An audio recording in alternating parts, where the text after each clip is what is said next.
This is BiggerPockets Daily, and today, let's just jump right into the show. Grant Cardone is both very right and very wrong. Let's pick apart his advice. By Ben Leibovich.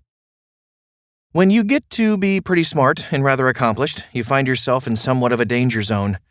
The danger is represented by the fact that your prior successes tend to back you into a tunnel vision perspective on life and business.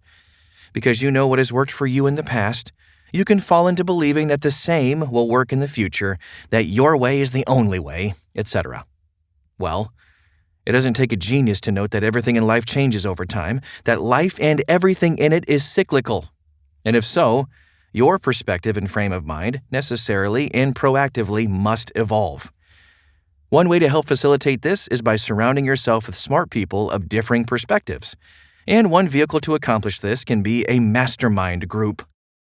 I am fortunate to have many smart people on speed dial. And a couple of years ago, I had the pleasure of spending time with two of the smartest guys I know. The setting was Hawaii, Honolulu Bay on the island of Kauai. The two men, Brandon Turner and Darren Sager. What did we discuss? We talked about lots of things. It was a very productive getaway indeed. One topic in particular comes to mind, and it is this. Grant Cardone loves to offer advice that folks shouldn't mess with houses and small multifamily and should go to the big stuff right away. Brandon, Darren, and I talked about this in detail, and in my opinion, we have to accept that Grant's advice is both very wrong and very right at once. So today, we will explore both sides of the argument. Why I think I can help you. Brandon, Darren, and I talked a lot on the subject, but of the three of us, I may be most equipped to speak to this. I started with single-family residences, SFR, and it only took 4 of them for me to figure out that structurally, SFR as an asset class is a fool's game. The numbers are not there, and the management infrastructure is a nightmare. I switched over to small multifamily in 2006 and stayed there for about 8 years, working with everything from a duplex to 10 units. I remember looking at some 24 to 40 units, but never pulled the trigger on those. Something didn't feel right. I wasn't sure what felt wrong about these at the time. I know now. And nowadays, I syndicate apartment communities. So, this conversation is right up my alley because I've stood on every step of this ladder and have internalized the benefits and drawbacks of each. I am hoping you find value in this. Grant Cardone is right. Let me start out by saying that structurally, Grant is right. Going bigger is simply a better idea by any investment return, OPEX and CAPEX line item. Investment returns. This is a long, in fact, very long conversation, but the term I want to coin today is #exponentiality. In simple terms, a 1% return on a basis of $100,000 is $1,000. But the same 1% return on a basis of $10 million is $100,000. Now, I'm not sure about you, but I'd rather get paid $100,000 than $1,000. Thus, in terms of the amount of money being made, this is not a contest. Go big or go home. Cardone is right here. Management. I've written about this on the BiggerPockets blog as well as mine, but as it relates to management, the truth goes like this. A professional property management operation is one that has a construction arm, legal department, and an accounting reporting department. This is an operation with well-tested systems, which come from years in the business and thousands of units under management. This is an operation with deep commercial contracting relationships, in-depth knowledge of relationships with the representatives of the municipalities they operate in, etc. In addition to that, a professional management infrastructure for apartments involves payroll for on-site employees and a regional manager overseeing them. Now, the thing to understand is that all of the above costs money, and in order to underwrite this cost, the project needs to be of a particular size. Let's just call it large. Such a property manager, as described, knows that you can't afford them on a 40 unit. And they can't afford to service you properly on a 40 unit, so they are not interested. I will address in a bit why this is such a problem. For now, let's just say that there are only 2 options available to you from here. You are forced to either do the property management yourself or hire the gal or dude at a local real estate brokerage office who handles 100 units for small-timers. Neither of those options are a particularly enviable circumstance. In fact, I did it for a decade, and well, no freaking more. Cardone is right here as well. Go big or go home as it relates to property management. Construction efficiencies. We only buy value-add deals. Why? It's a separate conversation as to why, and if you want to have that conversation, we can in another podcast. For now, let us agree, we only buy value-add deals. That said, there is a lot of construction happening in these deals, and with construction, we have issues of material cost and sourcing, labor cost and sourcing, and project management. Relative to project management, we are right back to talking about management, and the same realities exist. Either you are pulling your hair out to keep subs on task, or someone else does it for you. On a small project, it has to be you because you can't afford for it not to be you. On a large project, there is enough income to pay people so you can have a life. So, here again, going bigger makes sense.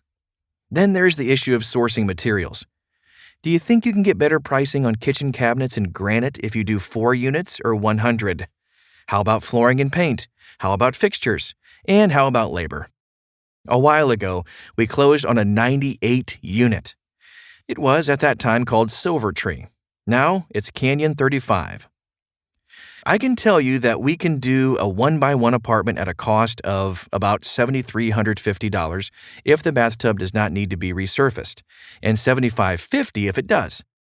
Add to this about $100 for 2-by-1 and about $300 for 2-by-2. This includes new cabinets in the kitchen and bath, granite for kitchen and baths, underhung sinks throughout, appliances, lighting, and plumbing fixtures, hardware, paint, and all of the labor. There's absolutely zero chance I could touch this pricing remodeling a small multifamily.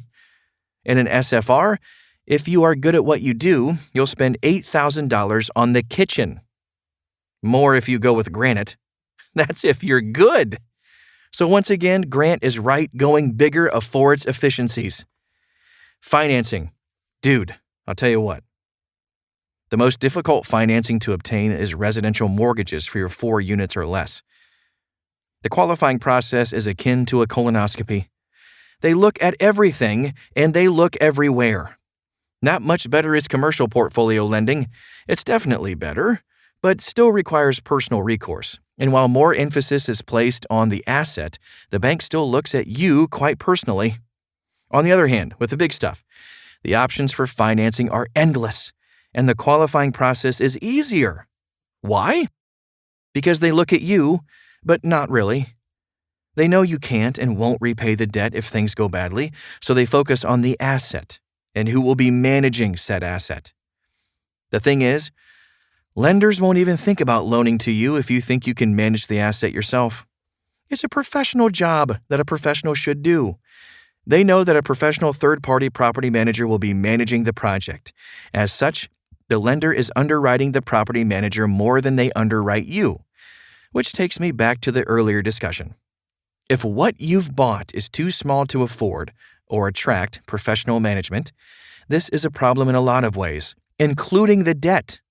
By default, this pushes you into larger assets since this type of a professional property manager will not manage small stuff. Grant is right again. Go big or go home. But Grant Cardone is wrong. Here's the thing. Any suggestion that a newbie who can't tell a rafter from a footer, who's never signed a lease, who's never qualified for a loan, who's never experienced the joys of eviction, and who's never written a business plan, much less executed it, should stick his or her nose into the big stuff is insane at best, criminally misleading at worst, and big-time guru on balance. It's not like you know anything about construction. It's not like you can raise $5 million from partners. And most importantly, it's not like you know what a good deal looks like. And something else you don't know is how much mistakes in real estate hurt. So, what should you do? I have no idea. I don't write articles to give you answers. I write to make you think. And all I can tell you is what I did and what my friends did. You figure it out from there. I can tell you that I learned from making mistakes. I could not conceptualize large apartments any other way than growing into them. But I eventually arrived at a point in my intellectual worth that now enables me to play in the big leagues. I still have a portfolio of small multis, but likely not for too much longer. My partner Sam Grooms is a CPA with a Deloitte pedigree, who can see stories and numbers that 99% of people just aren't able to see. Aside from syndicating with me, he seems to always have two flips going on.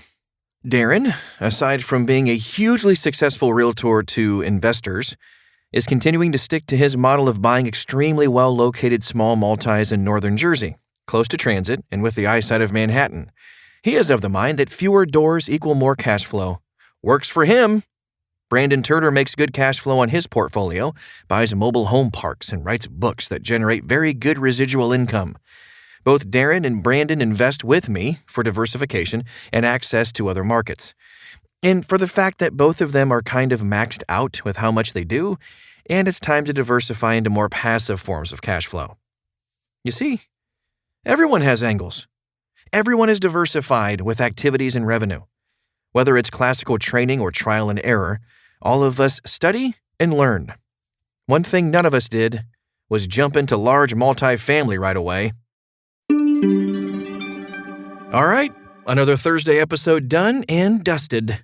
If you're getting something out of this, please let us know. The best way to do that is to leave an honest rating and review on Apple Podcasts. That helps us improve the show, and 5-star ratings help us climb the charts and reach more people with this valuable information. Thanks for doing that, and I'll see you tomorrow right here in the same place.